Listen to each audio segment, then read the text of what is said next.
Welcome back. 8:17 right now. Time to check in on the latest buzz in the entertainment world. Liz from 105.1 The Buzz joining us live right now. Good morning. Morning. Morning. Good morning. So Nick Cannon back in the headlines, expecting once again soon to be a father of 12. So he has 11 kids right now. Yes, and That's then it? one on the way. Basically. For He's now. got a lot of kids. I'm exhausted just thinking about it. Right? Yes. It's hard to keep track, but I guess he actually was talking about his child support because that's what a lot of people have wondered with this whole situation. So what does he have to say about it? Well, so the Sun, which is like a news outlet, they told him, like in an interview, you must be paying what, like $3 million a year in child support? And he said, actually, no, it's much more than that. But he didn't give an exact number, but he said, quote, I don't plan to ever have to participate in the governmental system of a child, but we know he's spending at least $3 million a year at the very, very least in child support. There are 5 different mothers to his children. So that's kind of where people start discussing is like, what's going on, Nick Cannon? This is a lot of babies in a short span of time. I don't know if it's his midlife crisis. I am not psychoanalytical or any. I have no idea what is going on in that man's life, but it seems to be making him happy. And hopefully he's taking care of all those kids as they come into the world. What is his comment about the governmental structure of a child mean? What does that mean? He means that he's not having his baby mamas get on like assistance or welfare. Like he's fully supporting the child. I see. Okay. Okay. He's making sure that their funds are there so that nobody has to file as like a single mom and then get Gotcha. All right. Well, yeah, and it sounds like, and so what's interesting, I listened to a podcast with one of his baby mamas, and the media narrative around Nick Cannon has really kind of been like, oh my gosh, all these kids, where'd they come from?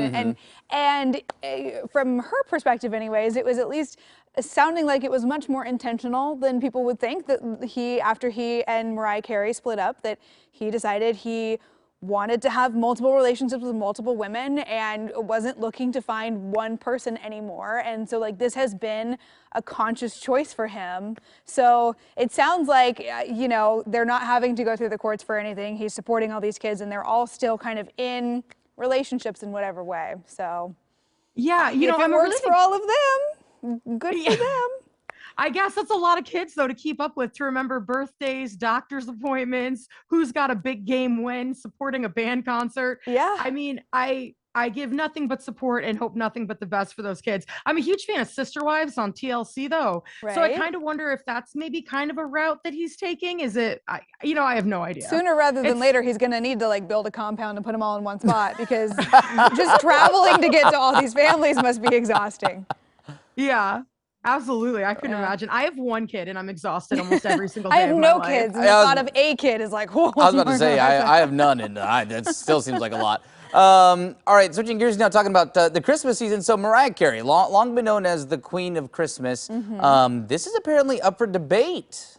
Yeah, everybody keeps trying to snatch her title away, and I'm not here for it. But I love Dolly Parton. She was doing an interview with Better Homes and Gardens, and they referred to her as the new Queen of Christmas, which is hilarious that like they're like, Dolly, you're the new queen. But so anyways, Dolly Parton refused to accept the honor and title. She's like, that goes to Mariah Carey. That does not go to me. And so once Mariah Carey saw that, she got on Twitter, she tweeted out, Dolly Parton is the queen of everything. And this is the wholesome content that I need, because I feel like if anybody else would have been called the Queen of Christmas, Mariah would have been like, nope, we are about to fight right now. But when it's Dolly Parton, everyone loves Dolly Parton. How can you get mad at that? Exactly. Totally. And Dolly, like, before Mariah even had a chance to respond to it, Dolly being like, no, like this isn't, This you know, like title. that also adds to it too. That's well done. Yeah, and I want to see them do like a duet together for the holidays, because Dolly's got all these Christmas movies now that are over on Netflix. We've got Mariah Carey. Like, can we just get a song with them together? That's what I was thinking. Can we good can we get a collab at this point? Because that would be the ultimate Christmas celebration. That would be. All right, thanks, Liz. Have a good one. We'll see you tomorrow. Bye, friends. Bye. Don't forget you can listen to Liz and Mike every weekday morning on 105.1 The Buzz.